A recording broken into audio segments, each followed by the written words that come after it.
Hi, Randy. Hiya, Melanie. How are you today? Oh, very well. Thank you very much. How Is are the you? sun? I'm all right. Is the sun shining in Lampeter? Always is. And especially because we're discussing Easter Sunday. We are, aren't we? The resurrection, the key point, everything that Matthew's gospel has been leading up to this point. Yeah, and here we are. And actually, it's central to the whole of our Christian faith, isn't it? The resurrection. Get rid of Yeah, the resurrection, everything else falls apart. This is key and vital. yeah, and that's so picked up in today's gospel reading from Matthew, isn't it? Just how key this is. And how those questions that we hear floating around, doubt or questioning it, are just so wide of the mark. Because what I love about this is the evidence Matthew presents for the resurrection. And in particular, what struck me as I was just reading out was the emphasis on see. All the time it's see, behold, look at. These urgent imperative commands see. um you know they went to look at the tomb, um rolled away the stone, sat on it. What they saw, this stuff couldn't be made up, this sort of detail. I know that you're looking for Jesus. It just keeps coming and coming and coming. Come and see the place where he was laid. You go through the text, see, there you will see him, etc., etc. And then you get down to verse 9, and they meet with the risen Lord. That's just so wonderful. Clasping his feet, worshipping him. Absolutely. Should we take it from the top and have a go through of it?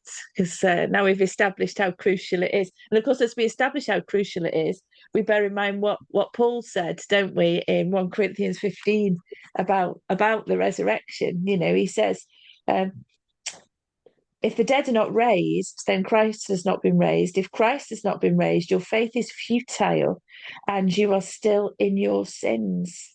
That's how crucial it all is, isn't it? So let's look at how Matthew sets the scene. So we've got after the Sabbath at dawn on the first day of the week. Now that Mm, timing is wonderful, isn't it? mm. This is the Light. very start of something new. Yeah, the light is just coming up. Which also helps with us with those people who would be critical. Did they go to the right tomb? Well, you know, they could see where they're going. They'd seen where Jesus was buried back in chapter 27. And here it's light, it's not dark, it's light, the light's coming up. They would know where they were going, and they would be able to see where they were going because they went to look at the tomb. Absolutely. And I think that's such a weak argument anyway, because if you have buried your loved one, right, and bearing in mind that happened on the Friday and this is the Sunday, we're not talking 20 years later. We're talking on the third day after it happened. Friday buried, Saturday in the tomb. You can't go anywhere, it's the Sabbath. First thing Sunday morning, you're going back to that tomb. You know where your loved one is if you've seen them buried. And it's only a couple of days later. It's a weak argument. Like I say, your mind might play tricks on you when you go and find it in a strange churchyard decades later, but that's not what's happening here, is it? It's so fresh for them, and they're going back. Interestingly, Matthew doesn't tell us why they're going back, does he? You haven't got the No. bit about them wanting to put spices on the body or anything like that. He's just given Mhm, us the barest detail. But mhm. he does add a little detail that the others don't. In verse 2, there's a violent earthquake, for an angel of the Lord came down from heaven. Yeah, and you get with that little word for. Why was there a violent earthquake? Well, no, it wasn't nature. It wasn't. made up. It wasn't the imagination, because an angel of the Lord came down from heaven. That's why there was the earthquake. An angel of the Lord came down.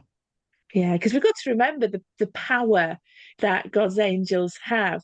We still get stuck in that image of school nativity play angels. That's not an angel of God at all. This is the powerful army of God coming with in large part, the power of God. And it shows, or it repeats again, as if a resurrection wasn't enough. This was supernatural. This was God intervening. That's why an angel of the Lord came down from heaven. It's supernatural. Absolutely. And he's rolled back the stone and sat on it. And that's an Like, interesting detail, isn't it? Because Jesus is already risen at this point. Jesus yeah, didn't need this. Jesus didn't, the stone didn't bother him. yeah. The angels rolled back the stone so the women can get in, surely. And I just want, I love how almost you can play with that a bit and sort of say, there's an obstacle placed in God's way to stop God's will, a stone. And what is it? An angel just shifts it and sits on it. As easy as that for an angel, for God. All those obstacles we put in God's way for God to carry out his purposes, well, they're nothing for God. Can do it like that. And an Yeah. angel sits on it. Wonderful. And Jesus walked right through it, presumably. Yeah. But you've got this image of the angel's appearance like lightning, his clothes as white as snow. So Mm. in a very real sense, you've got a theophany here, really, haven't you? Hmm. In almost every sense. And it's not surprising then that the guards are afraid. In fact, they are so terrified they shook and became like dead men. Yeah. They're overwhelmed or they're paralyzed. The angel terrifies the guards. Mm. And just think about who they were, these guards. You know, these are hardened soldiers. These are Roman soldiers.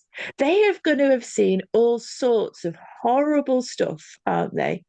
These are weak men by any stretch, are they? So, it's not because they've seen something horrible, it's because they've seen the power and the glory of God. Mm. And I think it's such a contrast, isn't it? Because the women are also afraid. They're not so afraid as the soldiers, but they get told, "Do not be afraid." And I think Yeah. we've got a real contrast set up between these believing women, these faithful women who love the Lord, Hmm. and the Roman soldiers who killed him. They're not told, "Do not be afraid," are they? They're left to effectively die in their fear. And I think that's a foreshadowing of what's going to happen when Jesus returns to judge the world. Do you love Jesus? Then you've got nothing to fear at all. Do not be afraid, nothing to fear. You will soon be clasping the feet of the Lord in worship. If you're not his, if you're an opponent of his, if you've blocked him out of your life, if you've ridiculed him, then you have got a lot to be afraid of, and you will very soon get the consequences of it. And I think that's here, isn't it? Mm. And the angel ignores the guards.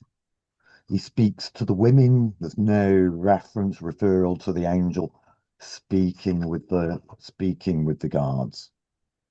And then it goes on to verse 6. What does the angel actually say? Well, he is not here. He has risen, just as he said. Wonderful. The key point of the gospel. He is Mm. not here.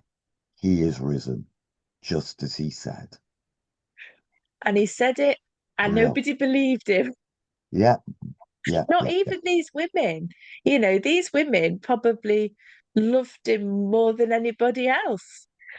They were so close to him and they didn't run away. And they stuck by him. They loved the Lord, but they still didn't believe his word, did they? No, They didn't believe that word that he would rise again.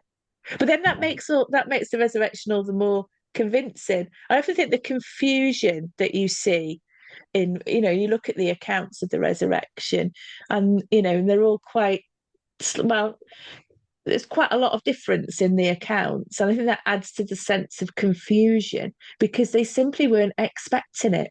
If you were going to make this up, you would make it a lot more slick, wouldn't you?